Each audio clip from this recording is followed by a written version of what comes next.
জান্নাতের রাস্তা খুঁজতে গেলে কি করতে হবে?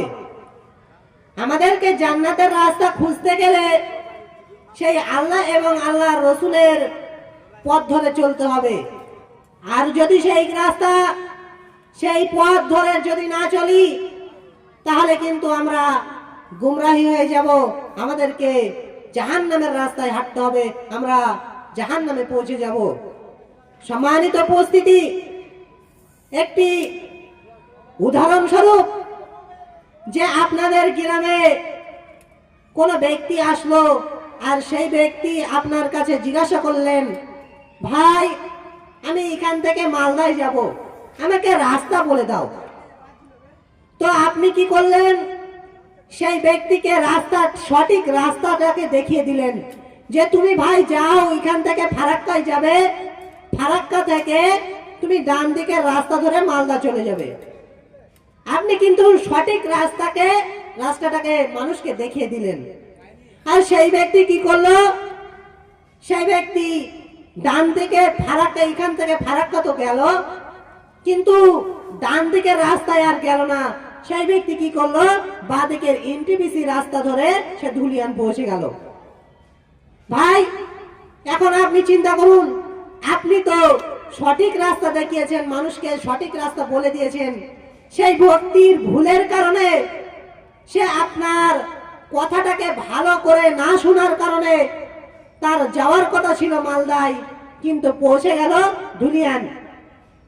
অর্থাৎ আমাদেরকে যখন মানুষ বা কোনো মৌলভী সাহেব বা বড় বড় আলেম আপনাদেরকে রাস্তা দেখাবে, তখন আপনাদেরকে মনোযোগ সহকারে শুনতে হবে, মনোযোগ সহকারে আপনাদেরকে ধ্যান রাখতে হবে। তাহলেই কিন্তু আপনি আমি জান্নাতের রাস্তায় যেতে পারবো, সেই আল্লাহ এবং তার রসুল সাল্লাল্লাহু আলাইহি সাল্লামের পথ ধরে চলতে পারবো। আর যখনই আল্লাহ এবং তার রসুলের পথ ধরে চলতে পারবো, তখনই কিন্তু আমরা জান্নাতে প্রবেশ করব।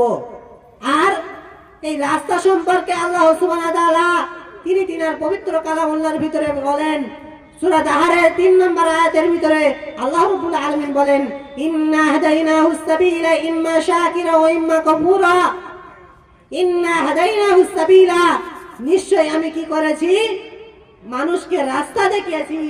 ইম্মা শাকিরা ওয়া ইম্মা কাফুরা, হয়তো সে কৃতজ্ঞ হয়েছে আর না হয় অকৃতজ্ঞ হয়েছে। সম্মানিত উপস্থিতি, তাহলে আমরা বুঝতে পারলাম যে আল্লাহ সুবহানাহু ওয়া তাআলা আমাদের যে রাস্তাগুলো দেখিয়েছেন, ভালো এবং মন্দ বুঝার শক্তি আমাদেরকে দিয়েছেন, আমাদের দিমাগ দিয়েছেন, আমাদের বুদ্ধি দিয়েছেন, জ্ঞান দিয়েছেন বুঝার জন্য কোনটা শিরিক, কোনটা বিদআত, কোনটা দ্বীনে ইসলাম, কোনটা অন্য অন্য ধর্ম, সেগুলোকে বুঝার ক্ষমতা আমাদেরকে দিয়েছেন। এই বুঝার ক্ষমতা দেওয়ার পরেও যদি আমরা অন্য অন্য দিনের দিকে ধাবিত হই, অন্য অন্য শিরিক বিদআতের কাজের দিকে লিপ্ত হই, তাহলে কিন্তু আল্লাহ রাব্বুল আলামিন সেই দিন আমাদের কখনো ক্ষমা করবেন না। সম্মানিত উপস্থিতি, তাহলে আমরা বুঝতে পারলাম যে আল্লাহ রাব্বুল আলামিন আমাদেরকে যে রাস্তা দেখিয়েছেন, সেই রাস্তা ধরে আমাদেরকে চলতে হবে। সম্মানিত উপস্থিতি, এবার আসুন এই দ্বীনে ইসলাম, এই দ্বীনে ইসলামের যে দাওয়াত ও তাবলীগের মূল কাজ, সেটি কি ও কেমন এটা জেনে নিই। সম্মানিত উপস্থিতি, দাওয়াত ও তাবলীগ এই জন্য যারা জান্নাতের রাস্তা ছেড়ে জাহান্নামের রাস্তার দিকে ধাবিত হয়েছে, তারা যেন পুনরায় এই দ্বীনে ইসলামে ফিরে আসতে পারে, এই জন্য কি করেছেন আল্লাহ সুবহানাহু ওয়া তাআলা? তিনি প্রত্যেকটি কমের ভিতরে লক্ষাধিক নবী এবং রসুল প্রেরণ করেছেন। আল্লাহ সুবহানাহু ওয়া তাআলা মানুষদের এই ভুল ধারণাগুলো দূর করার জন্য আল্লাহ সুবহানাহু ওয়া তাআলা তিনি এই পৃথিবীতে লক্ষাধিক নবী এবং রসুল প্রেরণ করেছেন। আর এর প্রমাণ আল্লাহ সুবহানাহু ওয়া তাআলা তিনি তিনার পবিত্র কালামুল্লাহর ভিতরে বলেন, সূরা দাহারের 36 নম্বর আয়াতের ভিতরে আল্লাহ রাব্বুল আলামিন বলেন, ওয়ালাকাদ বাআসনা ফী কুল্লি উম্মাতির রাসূলা আনি ইবুদুল্লাহ ওয়াসতানিবুত তাগুত। আল্লাহ রাব্বুল আলামিন বলেন, ওয়ালাকাদ বাআসনা ফী কুল্লি উম্মাতির রাসূলা, আর আমি কি করেছি? প্রত্যেক উম্মতের মধ্যে নবী এবং রাসূল প্রেরণ করেছি। আনি ইবুদুল্লাহ, এই জন্য তারা এক আমার ইবাদত করবে, ওয়াসতানিবুত তাগুত, এবং তাগুতকে বর্জন করবে। সম্মানিত উপস্থিতি, তাহলে আমরা এই আয়াত থেকে, এই আল্লাহ সুবহানাহু ওয়া তাআলার বাণী থেকে আমরা বুঝতে পারলাম যে আল্লাহ সুবহানাহু ওয়া তাআলা এই পৃথিবীতে এই দ্বীন ইসলামটাকে দেখানোর জন্য লক্ষাধিক নবী এবং রাসূল প্রেরণ করেছেন। আনি আবুদুল্লাহ, এই জন্য মানুষ শুধুমাত্র এক আল্লাহর ইবাদত করবে। কিন্তু আজ আমরা মানুষ সেই আল্লাহকে ভুলে গেছি। আল্লাহকে ভুলে গিয়ে অন্য ধর্মের দিকে ধাবিত হচ্ছি। আল্লাহর সাথে অন্য ভূত মূর্তি পূজা, তাদের সাথে কি করছি? অংশীদার করছি। সম্মানিত উপস্থিতি, এই জন্যই কি আল্লাহ সুবহানাহু ওয়া তাআলা আমাদেরকে এই পৃথিবীতে পাঠিয়েছেন? এই জন্যই কি আল্লাহ সুবহানাহু ওয়া তাআলা আমাদের এত সুন্দর রূপ দিয়ে, এত সুন্দর আকৃতি দিয়ে এই পৃথিবীতে পাঠিয়েছেন? আজ এই তার প্রতিদান না। এই জন্যই কিন্তু আল্লাহ সুবহানাহু ওয়া তাআলা আমাকে আপনাকে পাঠাননি, বরং আল্লাহ একমাত্র আল্লাহর পাঠানোর উদ্দেশ্য হলো আনি আবুদুল্লাহ, একমাত্র যেন আমরা তারই ইবাদত করি এবং ওয়াস্তানিবুত তাগুত, এবং তাগুতকে বর্জন করি। সম্মানিত উপস্থিতি, আর নবী এবং রাসূল এই জন্য এসেছেন যে চলাফেরার মাধ্যমে আমাদের অন্তরে যে সমস্ত ভুল ধারণাগুলো আমাদের অন্তরে সৃষ্টি হয়েছে তা সব কিছু দূর করে এক আল্লাহ থেকেই হয় এই ইয়াকিন, এই বিশ্বাস করানোর জন্য আম্বিয়া আলাইহিস সালাম তিনারা কি করেছেন? তিনারা মানুষের অন্তরে অনেক মেহনত করেছেন। আর এটি হচ্ছে তাবলীগ। কেননা তাবলীগ মুসলিম মিল্লাতে অতি প্রচলিত শব্দ, যার অর্থ হচ্ছে প্রচার প্রসার করা। কিয়ামত পর্যন্ত যাতে অগণিত প্রত্যেক সকল মানুষের নিকট এই দাওয়াত ও তাবলীগের কাজ পৌঁছাতে যায়, এই জন্য হযরত মুহাম্মদ সাল্লাল্লাহু আলাইহি সাল্লামের নেতৃত্বে উম্মতে মুহাম্মাদীর উপরে অর্পিত হয়েছে। এটাই হচ্ছে দ্বীন, এটাই হচ্ছে ইসলাম, এটাই হচ্ছে দাওয়াত ও তাবলীগ। সম্মানিত উপস্থিতি, আর এই দাওয়াত ও তাবলীগের কাজ করানোর জন্য আল্লাহ সুবহানাহু ওয়া তাআলা তিনি মুহাম্মদ সাল্লাল্লাহু আলাইহি সাল্লামকে আদেশ দিচ্ছেন। আর এই সম্পর্কে আল্লাহ রাব্বুল আলামিন তিনি তিনার পবিত্র কালামুল্লাহর ভিতরে বলেন, সূরা মাইদার 67 নম্বর আয়াতের ভিতরে আল্লাহ রাব্বুল আলামিন বলেন, ইয়া আইয়ুহার রাসূল বাল্লিগ মা উনজিলা ইলাইকা মির রাব্বিকা ওয়া ইল্লাম তাফআল ফামা বাল্লাগতা রিসালাতা। আল্লাহ রাব্বুল আলামিন বলেন, ইয়া আইয়ুহার রাসূল, হে রাসূল, বাল্লিগ মা উনজিলা ইলাইকা মির রাব্বিকা, তোমার প্রতিপালকের পক্ষ হতে তোমার নিকট যা কিছু নাজিল করা হয়েছে সেগুলোকে কি করো? প্রচার প্রসার করো। ফাইল্লাম তাফআল, আর যদি সেগুলোকে তুমি প্রচার প্রসার না করো, ফামা বাল্লাগতা রিসালাতা, তাহলে তুমি আল্লাহর দ্বীনকে প্রচার করলেন না, আল্লাহর নাজিলকৃত আয়াতকে প্রচার করলেন না, আল্লাহর রিসালাতকে তুমি প্রচার প্রসার করলেন না।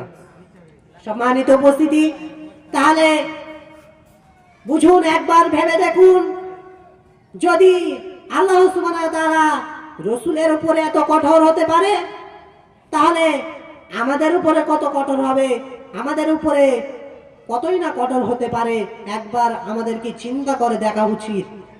কিন্তু আজ আমাদের চিন্তা তো দূরের কথা, একবার মনেই হয় না যে নবী এবং রাসূলের রাস্তা ধরে চলবো। একবারও আমাদেরকে মনে হয় না আমরা মসজিদের দিকে যাই, পাঁচ ওয়াক্ত সালাত কায়েম করি, এটা একবারও মনে হয় না। এমনকি রমজান বছরে একবার আছে, সেখানেও আমরা কি করি? সেখানেও আমরা হেলাই ধুলাই কাটিয়ে দিই, কোনো সময় বাহানায় কাটিয়ে দিই, কোনো সময় আবার দেখা যায় আড্ডা বা গেম খেলার মধ্য দিয়ে আমরা এই সময়টাকে অতিবাহিত করে দিই। কিন্তু নয়, যদি আমরা এই সময়কে গেম খেলার মধ্য দিয়ে বা আড্ডা ইয়ারকি মারার মাধ্যম দিয়ে আমরা এই সময়টাকে কাটিয়ে দিই, তাহলে কিন্তু আমরা সেই আল্লাহর দ্বীনকে কখনোই খুঁজে পাবো না। আমরা মানুষকে কখনোই সেই দ্বীনের দিকে ডাকতে পারবো না। আর আস্তে আস্তে এই দিনটা এই পৃথিবী থেকে মুছে যাবে। যখনই এই দুনিয়া থেকে এই দিনটাকে মুছে যাবে, তখনই কিন্তু কিয়ামত চালু হয়ে যাবে। সম্মানিত উপস্থিতি, অতএব এখনো আমাদের হাতে সময় আছে, এখনো টাইম আছে যে মানুষকে আমরা দিনের দিকে ডাকবো, মানুষকে দিনের দিকে আহ্বান করব। আর যখন মানুষকে দিনের দিকে আহ্বান করব, তখন কেমন ভাবে মানুষকে দিনের দিকে আহ্বান করব? উত্তম উপদেশ দ্বারা আহ্বান করতে হবে। যদি মানুষের দিকে উত্তম উপদেশ বাদ দিয়ে যদি তাদের প্রতি রাগান্বিত হয়ে বলি, ভাই তোমাকে এই দিনই ইসলাম গ্রহণ করতেই হবে, তোমাকে এই দিন থেকে বিরত হলে চলবে না, তাহলে সে কিন্তু কখনোই এই দিনটা গ্রহণ করবে না। বরং আপনাকে দেখানোর জন্য হয়তো এই দিনটাকে গ্রহণ করতে পারে, কিন্তু সে প্রকৃত পক্ষে মনের দিক থেকে কখনোই এই দিনটাকে গ্রহণ করবে না। অতএব যখন মানুষকে এই দিনের ইসলামের দিকে ডাকতে হবে, তখনই কিন্তু আপনাকে নরম হয়ে মানুষকে এই দিনের দিকে আহ্বান করতে হবে। এবং আমাদের সমাজে কি করতে হবে? এই দিনে ইসলামটাকে টিকিয়ে রাখার জন্য একটি দল সৃষ্টি করতে হবে, একটি দল সংগঠন করতে হবে।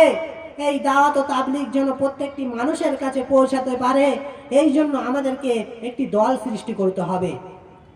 তার প্রমাণ আল্লাহ সুবহানাহু ওয়া তাআলা তিনি তিনার পবিত্র কালামুল্লাহর ভিতরে বলেন, সূরা আল ইমরান 104 নম্বর আয়াতের ভিতরে আল্লাহ সুবহানাহু ওয়া তাআলা বলেন, ওয়ালতাকুম মিনকুম উম্মাতুন ইয়াদউনা ইলাল খায়র ওয়া ইয়া'মুরুনা বিল মা'রুফ ওয়া ইয়ানহাউনা আনিল মুনকার ওয়া উলাইকা হুমুল মুফলিহুন।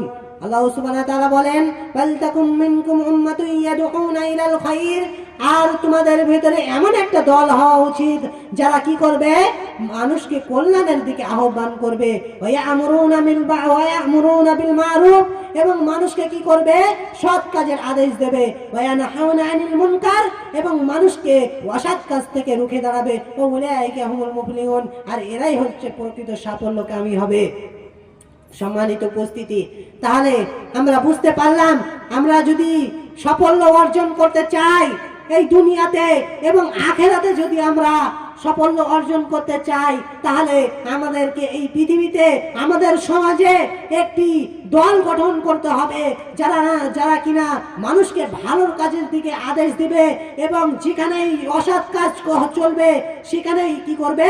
বাধা প্রদান করবে। আজ কিন্তু আমাদের সমাজে এমন দল এখনো পর্যন্ত গঠন করতে পারেনি। তার কারণেই আজ আমাদের মুসলমান জাতি তারা কি হয়েছে? তারা এই দিন থেকে সরে গিয়েছে। সম্মানিত উপস্থিতি, অর্থাৎ আমাদেরকে এই দিনের প্রতি অটল থাকতে হবে।